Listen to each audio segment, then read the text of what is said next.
Jessica, I'm the neighbor across the street. I don't really have anything planned, but I thought I'd say a few things. Even though I like all of my neighbors, I think at a dinner party with the neighbors or at a party, I'd always gravitate towards Joe because he was always genuinely curious. I mean, you would have a conversation with him. He wanted to know what you were thinking and how you were thinking, and we would have a conversation with each other about that, which I always thought was really fascinating. And he was also funny, and he was curious. I think about 2.5, 3 weeks before he passed away, he came over and had dinner with Tom and myself, and he was there for 4.5 hours, and I don't think he stopped talking for a second. And, you know, at the end he said, you know, it's like everybody knows my stories, but you guys don't know them all. So I think he just, he had a moment just to tell his life story, and he had quite a life. I mean, it was amazing. I mean, at one point, Tom and I asked him, so were you in the CIA? And he didn't even answer it.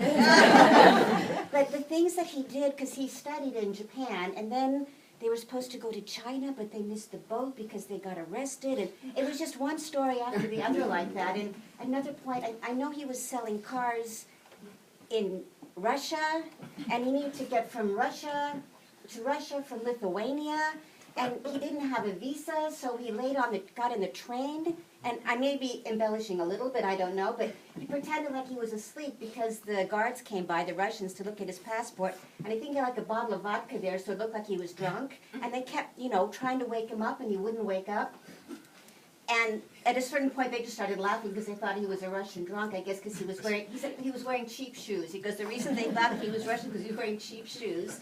And then they just went back. I don't know how he got out of Russia, but the whole night was like one story like that. And we were just like spellbound the whole time. We thought, you know, he really wasn't well, but he just kept going. And at the end, one of the things that he said, you know, we were talking, so you've done a lot, and he goes, we have done a lot. And I go, Leith and I, we talk about our bucket list, but it's a really short bucket list because we've done so many things that we've wanted to do, because we're just kind of redoing things we've done in the past. We've had a really, really good life, and our kids are so important to us. And that made me think about Rochelle's wedding, and I think one of the most moving things that you got married, you were beautiful, but to see your mom and dad dance together. I mean, I think that to me was probably one of the most moving parts of the whole wedding. It was so beautiful. And Joe was one of the few people who still washed his car by himself. And I think the one thing that would bug me sometimes, because he'd be washing his car, I thought, well, how about my car? And he'd always say, no, forget it. So I miss him now. It was just fun seeing him across the street, and sometimes towards the end he wasn't walking very far, so sometimes we'd walk up half the block and we'd walk back again. And I really miss him. He was a really special, special man.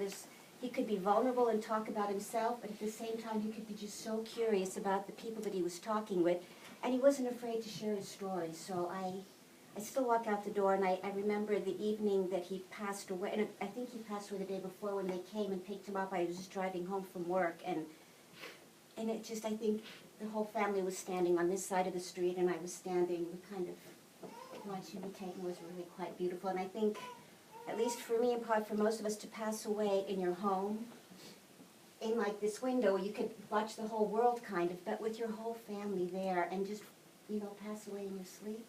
It's sad that he's gone, but I can't imagine a better way to do it. So, yeah.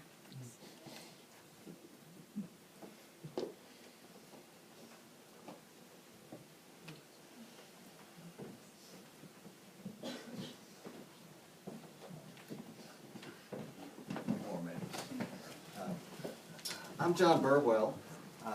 I probably call myself an acquaintance of Joe because of all the people here. I probably knew him for the shortest amount of time. So I've really appreciated hearing everything everyone has to say. I'm learning about his life. It really was a terrific life. But our association was much too brief. I am a volunteer in Rock Creek Park. And that's how I met Joe. As I would be working, here he comes, he and Mo, and we would talk. And sometimes I'd walk with him.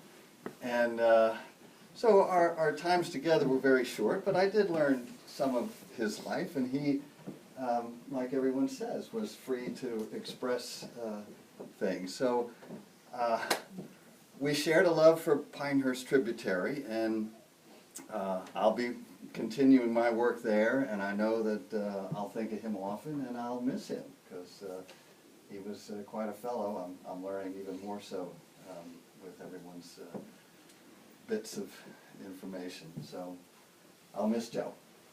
Thank you.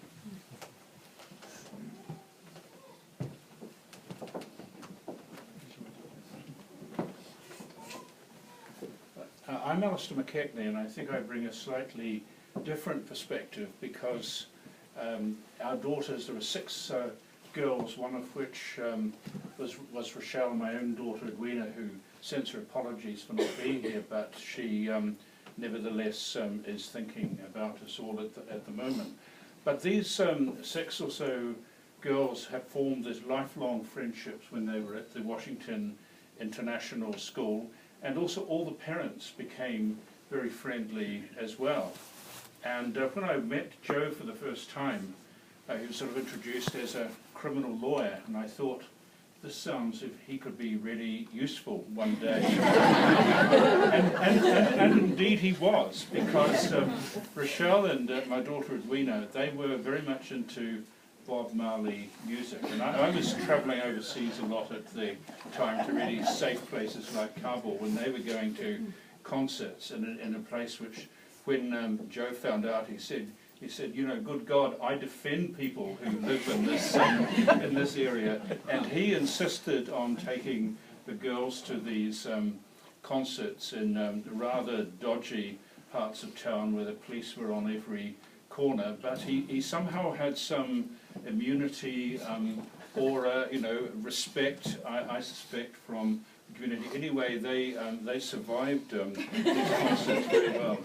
Thanks. I also, Leith and I grew up a few miles away in New Zealand, even though we didn't know it at the time. As one of the great ironies of this network of girls and their parents.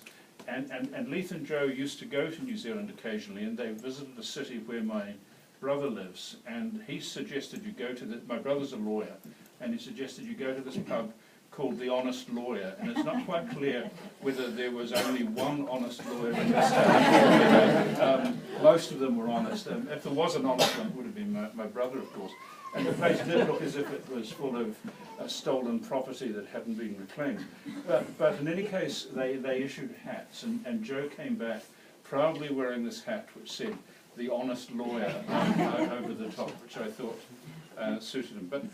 But Joe had this enormous love of his family and the extended family of our daughters as well. And I remember seeing him a few days before he passed away, and I was telling him about some of the things. There was Priya's wedding coming, Karen had a baby, daughter Edwina, she was moving to another city, and although he was very tired, his eyes lit up, and you could see that he felt very deeply for these girls. And I remember him as someone who had tremendous optimism, good cheer, friendliness. Friends who didn't know him very well were really saddened when they heard of his illness and his untimely passing. And I think we will remember him for his enthusiasm for life and his great love of his extended family. Thank you.